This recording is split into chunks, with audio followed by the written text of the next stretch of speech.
ভারত এবং আফগানিস্তানের second ODI, এবং সেটা হচ্ছে তোমার যে লখনৌ আছে, লখনৌতে একানা যে স্টেডিয়াম, সেই স্টেডিয়ামে, যেটা অটল বিহারী বাজপেয়ী স্টেডিয়াম নামে পরিচিত। তো সেই স্টেডিয়ামে আজকে খেলাটা হচ্ছে।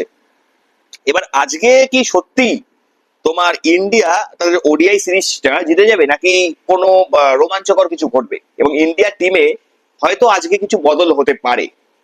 তো সমস্ত কিছু আজকের ভিডিওতে বলবো, তাই জন্য ভিডিওটা আগে থেকে লাইক করে দাও এবং চ্যানেল নতুন হলে সাবস্ক্রাইব করে দাও। দেখো, প্রথমে আমি যে স্টেডিয়ামটায় খেলা হবে সেই স্টেডিয়ামটায় কেমন পিচ সেই হিসেবে বলবো। দেখো, ভারতরত্ন শ্রী অটল বিহারী বাজপেয়ী একানা স্টেডিয়াম হচ্ছে সেটা হচ্ছে লখনৌতে অবস্থিত। এবার সেখানে পিচ কন্ডিশন কেমন, দেখো সেখানের পিচে, এই পিচে কিন্তু ভারত এবং আফগানিস্তানের কখনো খেলা হয়নি, এবং ভারতের সাথে অন্যান্য যে টিমের খেলা হয়েছে 50-50 ম্যাচ ভারত জিতেছে, মানে ভারত জিতেছে দুটো ম্যাচ, অন্য টিম জিতেছে আরো দুটো ম্যাচ, এরকম 50-50 ম্যাচ ভারত জিতেছে। ঠিক আছে, এবার ব্যাপারটা হচ্ছে যে লখনৌর যে একানা স্টেডিয়ামের পিচটা কেমন, পিচটা হচ্ছে ধীর গতির পিচ, মানে এই পিচে মেনলি মানে যদি কেউ সুবিধা পায় সেটা হচ্ছে স্পিনাররা সুবিধা পাবে, পিচে টার্ন আছে। ঠিক আছে, তাহলে ইন্ডিয়ার যে স্পিনার, ধরো হর্ষ ডুবে, বা ইন্ডিয়াতে স্কোয়াডে রাখা হয়েছে কুলদীপ যাদব, বা ধরো ওয়াশিংটন সুন্দর, এবং বাংলাদেশের স্পিনার রাশিদ খান, মূলত তারা কিন্তু আজকের ম্যাচে কিন্তু বড় একটা সুবিধা পেতে পারে এই পিচটা থেকে। টসে জিতে প্রথমে কি সিদ্ধান্ত নেওয়া উচিত, টসে জিতে এই পিচে মূলত ব্যাটিং এর সিদ্ধান্ত নেওয়া উচিত। ঠিক আছে, কারণ যখন হবে রাতের দিকে বা সন্ধ্যাবেলার দিকে, পিচটা মানে ব্যাটিং সহায়ক হতে পারে।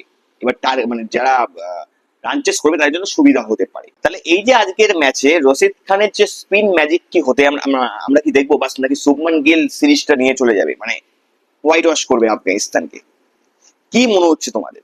তার আগে আমি এর আগের ম্যাচটা খেলা হলো HPCA স্টেডিয়ামে, ঠিক আছে, ধর্মশালা, সেখানে তোমার ইজিলি কিন্তু ইন্ডিয়া ম্যাচটি জিতে যায়, এবং সেখানে আমি বলেছিলাম যে বৃষ্টি হবে সেই ম্যাচে, সেই জায়গাটায় HPCA স্টেডিয়াম ধর্মশালায়। তো বৃষ্টি হয়েছে, 25 ওভার কালে খেলা হয়েছে, এবং ইন্ডিয়া কিন্তু ম্যাচটা অলরেডি জিতে গেছে।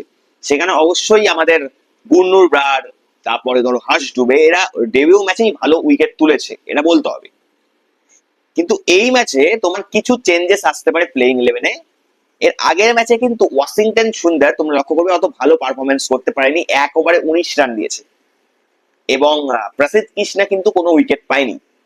তাহলে আজকের চেঞ্জেস হচ্ছে, দেখো প্রথমে রোহিত শর্মা এবং শুভমান গিল তো ওপেন করবেই, তারপর হচ্ছে ঈশান কিষান ঠিক আছে 3 নম্বরে।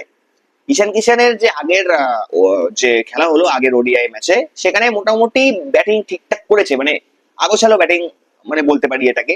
আশা করবো এই ম্যাচে সে ভালো পারফর্ম করবে।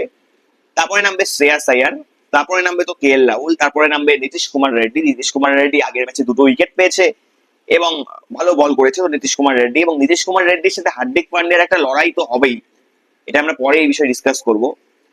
তারপরে যে রয়েছে সেটা হচ্ছে ওয়াশিংটন সুন্দর, তারপরে রয়েছে হর্ষ ডুবে, তারপরে রয়েছে প্রসিদ্ধ কৃষ্ণা, গুন্নুর ব্রাড এবং আশদীপ সিং। এখানে চেঞ্জেস হতে পারে, প্রসিদ্ধ কৃষ্ণার বদলে খেলতে পারে হচ্ছে প্রিন্স যাদবের কিন্তু বলে সুইং আছে, বাউন্স আছে।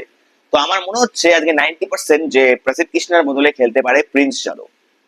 এবং আরেকটা চেঞ্জেস হলেও হতে পারে, সেটা হচ্ছে ওয়াশিংটন সুন্দর, ওর বদলে খেলতে পারে কুলদীপ যাদব। যদি কুলদীপ যাদব ওয়াশিংটন সুন্দরের বদলে খেলে, তাহলে একটা ব্যাটসম্যান কমে যাবে।